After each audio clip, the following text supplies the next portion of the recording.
Hi, I'm Jamie. This is Dead Dodge Garage, and this is a 1961 Dodge Polara. This 61 Dodge is something a little different than we usually see around here. We spend most of our time in the late 60s and early 70s, but this thing is neat. A full-size, two-door hardtop with a big block. I like it. I've always liked this 61 front end. It's kind of funky, but I don't know. I think this found its way onto a Chrysler body for the 62 Dodge 880. That's a different story altogether. In 61, the Polara is actually special and distinct because of this fancy rocket taillight. It's actually mounted on the outside of the quarter panel, forward of the rear of the car, right underneath the goofy angled wing. Yeah, Exner stuff. Someday I'll do a whole story on Virgil Exner, I think. Interesting guy. Brilliant. And like many brilliant people, strange. This Polara actually has a friend, and it's this 61 Phoenix convertible. Note the complete lack of rocket taillight. Yeah, this one's a little funky. Well, they both are, frankly. Exner. 61 was a strange year at Chrysler, and as you can see, strange at Dodge too. They have this crazy transparent speedometer. Transparent, translucent, whatever. Come on. A dash-mounted rear view mirror, which, well, it doesn't work if you have a middle passenger in the back, and all sorts of other strange details. Ooh, Dodge power steering. A lot of the DNA here survived till about 64 in other Chrysler products. Like that window shape, it looks very familiar to me. As with many of my stories, this one kind of starts in the middle. You see, this is a big block Chrysler, so by all rights, it should be really easy to make run. As you can see, it's muddy and horrible under here. This car spent many years in Southern Oregon, so it's been relatively dry, but yeah, it's gross. So, naturally, curiosity got the better of me, and I had to find out if this 361 wanted to play ball. So I pulled the spark plugs out. These plugs were pretty much brand new. It looks like this thing ran great, and there's only very slight rust on 4 of them. Believe me when I say it doesn't want to turn. So here's what I'm thinking. This can of ancient Mopar nasty spray that smells horrible claims that it's an excellent rust penetrant. So I think we're going to test that theory. You know, they say the worse these products smell, the better they work. So I'm pretty sure this thing could unseize a big block from the bottom of the ocean. I'm assuming this is a mud wasp thing, but I don't know, maybe this thing was in a flood. It does have a block heater. That's nifty. If you've been around the channel for any length of time at all, you know I don't really have the best of luck with seized engines. The good news is the carburetor moves, so that gives me hope. Someone unhooked the fuel line to the tank 100 years ago. I wonder if that was around the time they put those plugs in. Also, someone did me a favor and lubricated the hood hinges here. They seem to work fine. If by some absolute miracle of modern science this engine turns, it'll run. But if it does run, we're gonna have some more problems here. For one thing, we're missing the pump and pray. For another, it's clearly been missing for quite a while, so I don't think we're gonna find anything good in the brake system. That's supposed to be transmission fluid. Yay. Well, the good news is the steering pump works.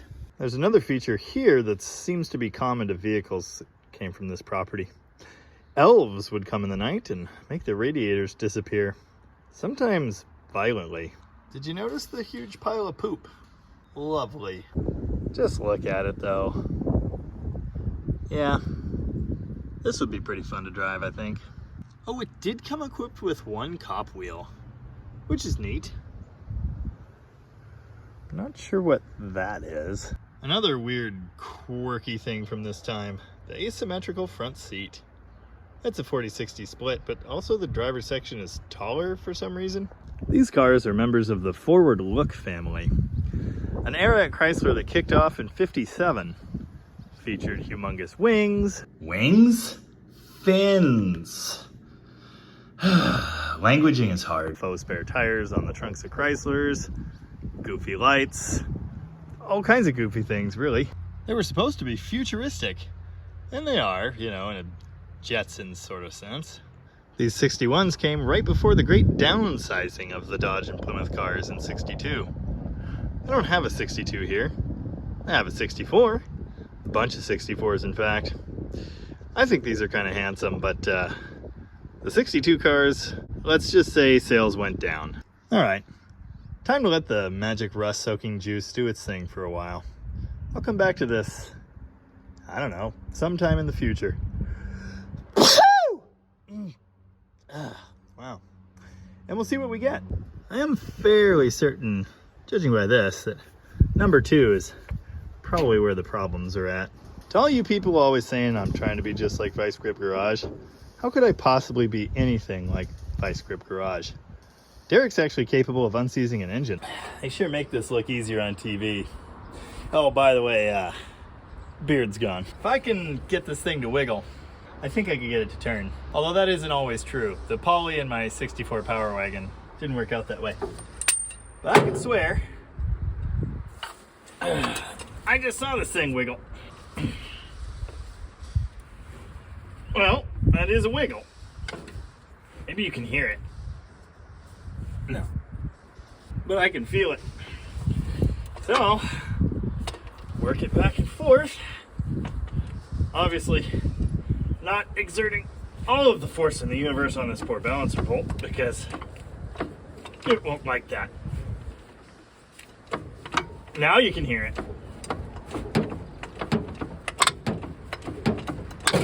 Oh, I'm gonna lose a finger doing this, I think. I see me hit myself in the head with a breaker bar. Oh yeah. Well, it's not much, but it's a start. Hopefully the magic juice will work into whichever rings those are and it'll keep getting easier to move. Hopefully. Oh boy. Yesterday I did that. You can see it. Oh, come on. Anyway, yesterday I gave a blood sacrifice to that Roadrunner. Today I gave a blood sacrifice to the 61. So that's great. Life is hard, but I got 3 good fingers left to ruin. Don't know how well you can see and hear this, but if you look at that black mark right there, you can see how far it's going now. Not far enough, but it's a start. We'll come back and check on this tomorrow. It's only been about an hour since I soaked it down, I think. Maybe 2. So hopefully another like 15 does something. We'll see. Today is tomorrow. I just walked up to this thing, gave it a little lean on the breaker bar, and it did that. And I'm pretty sure, oh, well, not quite just gonna wing around, but it's pretty close. Nice. But can I get a full rotation?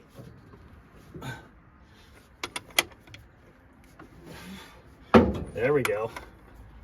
Feels really good now. The dust mark where it's been under that timing tab for decades. Amazing. Well, we might as well just go straight for this, I guess. Whoops.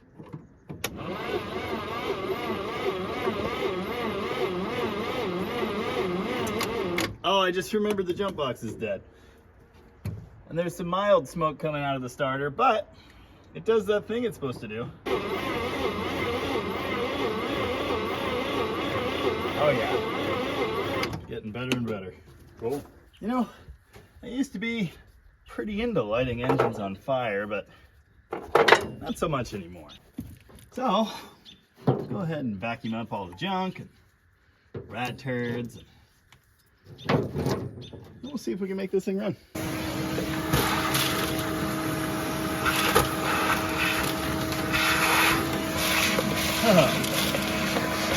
Remind me not to breathe for a while.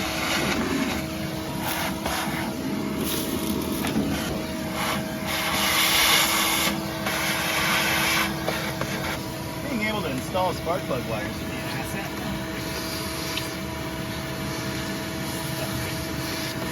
Don't think you're gonna get 10,000 road miles out of this one. Especially because It had 2 terminals broken off in it from old spark plug wires, and while I was wiggling this one out, it was so brittle it just snapped. But I think it's good enough for now. Checking your rotor fitment, always a good idea. This one's quite loose, but it feels gummy, which is funny because, well, someone fixed it in the past with electrical tape. That's something I've advocated for. It just doesn't last forever. Maybe it's not electrical tape. Kind of smells like electrical tape, but it's like kind of just goop. I'm pretty sure I know where number 1's supposed to be on the cap, but you know what assuming does. So while I still have the plugs out, I'm just gonna turn this thing over with this borrowed battery and feel for the whoosh of air coming out of number 1 on compression. Then we'll find the timing mark and we should be there. Oh, right there. I guess I just passed it. Typical. Time to test the points. See, often when cars like this sit for decades, they kind of fuzz up in there and you lose continuity to ground. The way to check them, make sure they're closed. So off of the little cam in there, put power to coil positive, bring it over here and connect it to the battery. And that spark is a great indicator that the points are actually grounding, which is great. And the coil is probably good. Now long term, you want to run that coil power through a ballast resistor, like this one over here on the firewall, which unfortunately seems to be bad. So anyway, this is fine to just fire it off real quick, but you don't want to leave it that way or you're going to melt things. Without further ado, let's see what this thing wants to tell us. I've already cranked it over off camera and the compression sounds relatively even. So I have faith that it's going to want to do something. Let's see.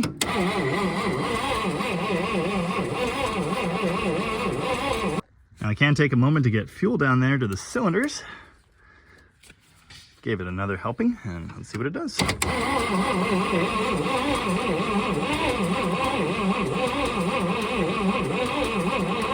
And thought about it.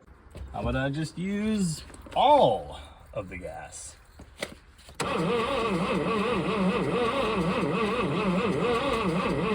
We're gonna take it easy on this battery and the starter because there's no backup. The coil might actually be bad. We could also have a coil wire problem. That cap is horrible. We should at least get a fart somewhere.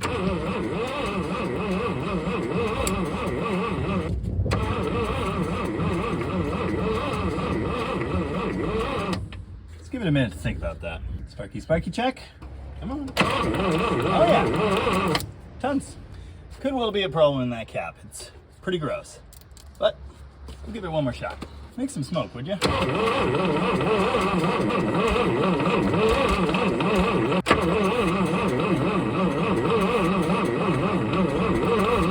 Alright. We'll give that a rest. I'm confident it can fire. Oh, it should. It should do that thing. Shiny new distributor cap. What do you like now? Oh. Full distributor's loose. So this could be a timing problem. Also, did I just knock that off? Or was it off already? Aha, yep. Now it's too much timing. Come on, guy. Get some go juice. I know you guys hate it. Yeah, I really hate it. You know, how about some race fuel? Alright, guy. Better be cooperating. I'm out of fuel. Alright. Time for the big guns. 110 octane race fuel. I have a strong suspicion it might be flooded already, but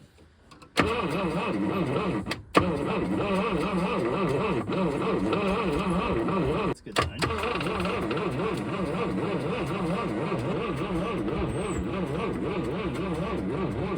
Okay, we're gonna let that do its thing, and we're gonna let the starter cool off for a bit because again, if it checks out, I'm in trouble. Fresh battery-ish. Better luck? Maybe?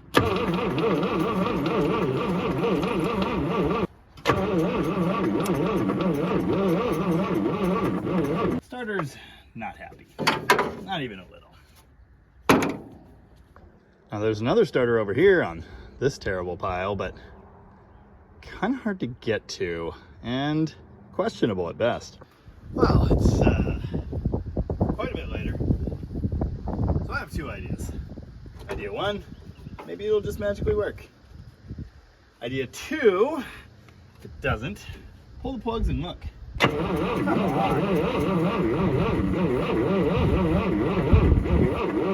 Oh, just immediate starter smoke. That doesn't seem good.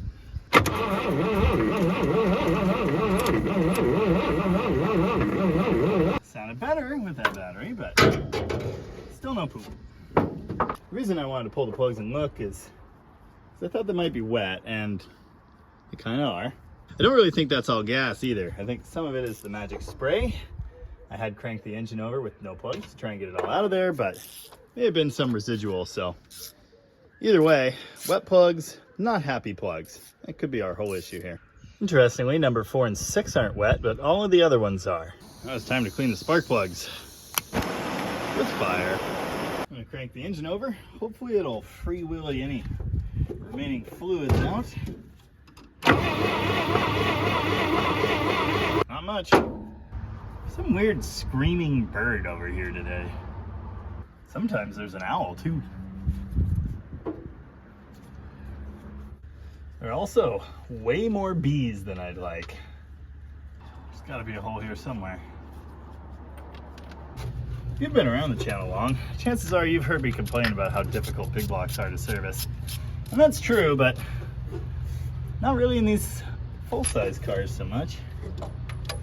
There are control arms in the way, especially on that side, but I'll prefer it to the alternative. Sometime today, after doing all that, the hope is that I will install some of this race gas, and that's not a joke, it's literally race gas, into the carburetor. I'll reconnect the ignition wire, we'll say a prayer, and we'll crank the engine over. And we should be rewarded with smoke, flames, or something. If reality doesn't rise to meet that hope, I don't know what we'll do. Probably give up for a while. Here's to a fart. So far, reality is disappointing me.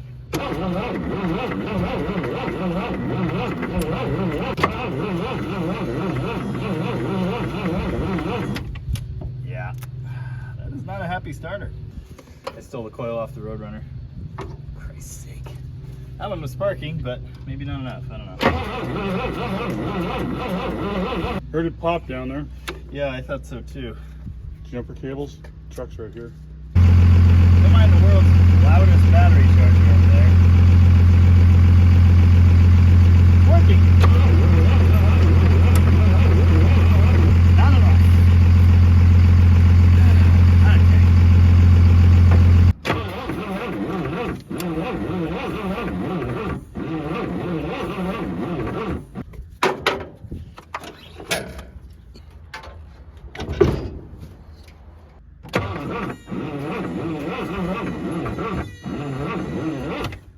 The 61 says no. Starter, I think. It's making really bad smells. And I didn't even abuse this one as much as I usually do, so it's still my fault. Let's be honest with ourselves. So I guess next time I'm gonna have to steal the starter out of that thing.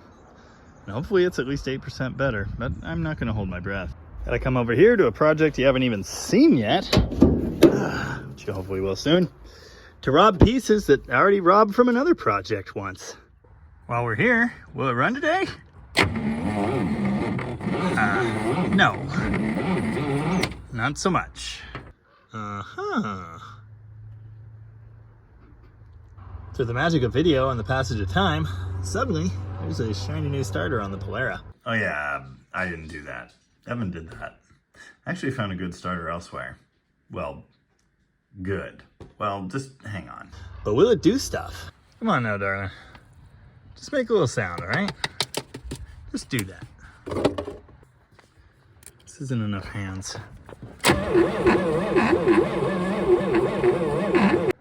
879th verse, same as the first. This is getting old. It's a long walk. Am I crazy? Or are they getting heavier? Ooh, short bed. More on that later. New positive cable, battery number 3, more gas, maybe? Don't know. Should I say please? I feel like I should say please. Please?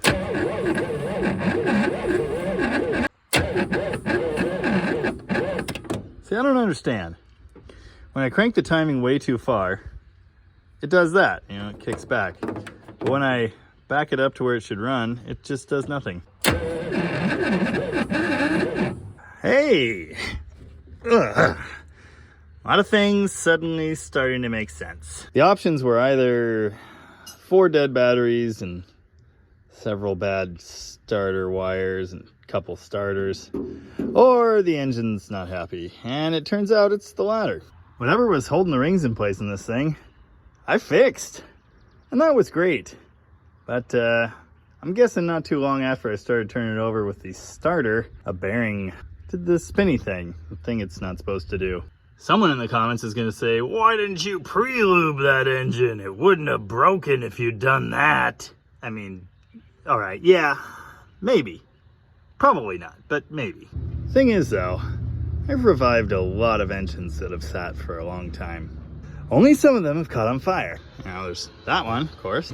That one, before its rebuild, and we inspected all the parts that came out and they looked fine. The cam was perfect, despite all the cranking because of the wrong timing and such. I revived that one, although it kind of looks like it needs revived again. This one, which ran really well, actually. Tom's Charger, although it's in there right now. I'd really like to revive this one.